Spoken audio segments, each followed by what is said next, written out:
Now this leads then to our central question regarding the effectiveness of states versus free societies in matters of defense. Now, as a monopolist of ultimate decision-making, the state decides for everyone bindingly whether to resist or not to resist. If to resist, whether in the form of civil disobedience, armed resistance, or some combination of these things. And if armed resistance, of what form? If the state decides to put up no resistance, this may be a well-meaning decision, or it may be the result of bribes or threats by the invading state, but in any case it will be contrary to the will of many who would have liked to resist and who are thus put in double jeopardy, because as resistors they now disobey their own state as well as the invader.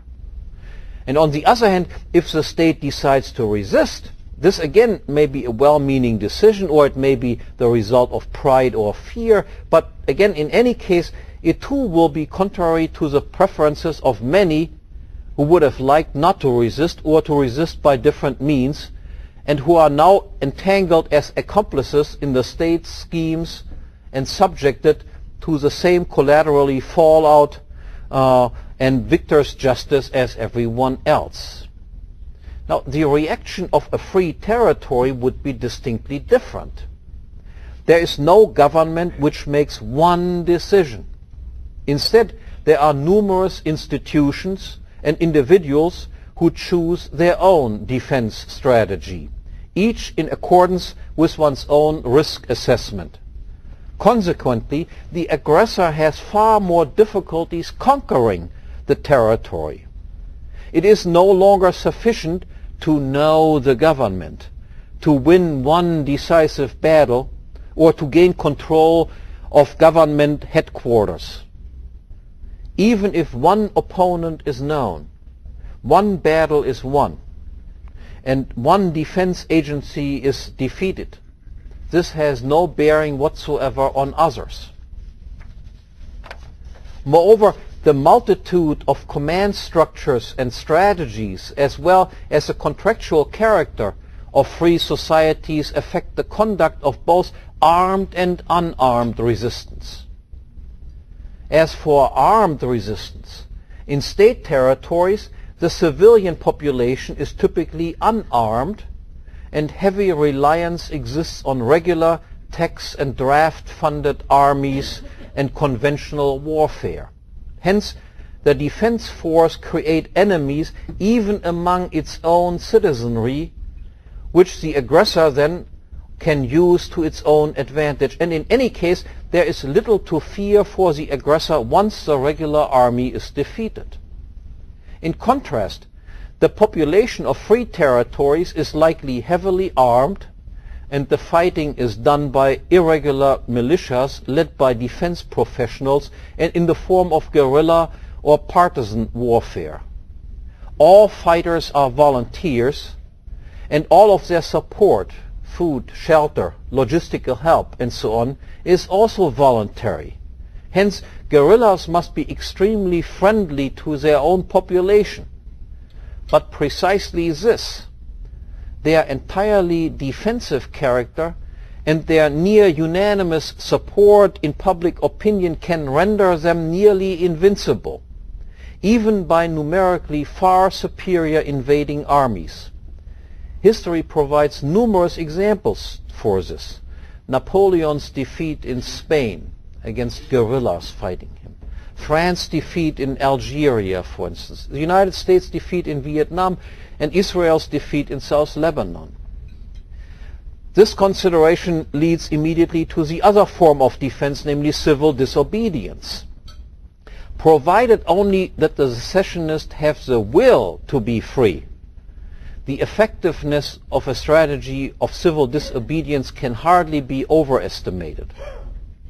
Recall that power does not rest alone on brute force, but must rely on opinion. The conquerors cannot put one man next to each secessionist and force him to obey their orders. The secessionists must obey by their own free will.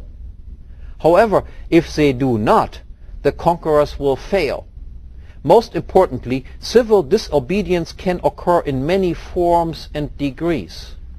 It can range from ostentatious acts of defiance to entirely unobtrusive ways, thus allowing almost everyone to participate in the defense effort. The courageous and the timid, the young and the old, leaders and followers. One may hide armed fighters or not hinder them. One may publicly refuse to obey certain laws or evade and ignore them.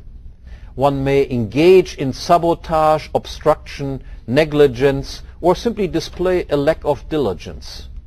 One may openly scoff at orders or comply only incompletely. Tax payments may be refused or evaded. There may be demonstrations, sit-ins, boycotts, work stoppages, or plain slacking off. The conquerors may be maltreated, molested, ridiculed, laughed at, or simply ostracized and never assisted in anything. In any case, all of this contributes to the very same result, namely to render the conquerors powerless, to make them despair and finally resign and withdraw. Now, as is often the case, the first step in the anti-imperialist, anti-democratic struggle is always the most difficult one. Indeed, the difficulties are enormous. I do not want to just minimize this. But once the first step has been successfully taken, however, things get successively easier. Once the number of secessionist territories has reached a critical mass, and every success in one location will promote imitation in other localities, then the difficulties of crushing the secessionists will increase exponentially. In fact, the more time passes, the greater will be the comparative economic and technological advantage of free territories, and in light of the ever-increasing attractiveness and economic opportunities offered by free territories, the imperialist powers will be increasingly happy if they can hang on to their power rather than risk whatever legitimacy they still have in an attack. So there is some hope, at least. Thank you very much.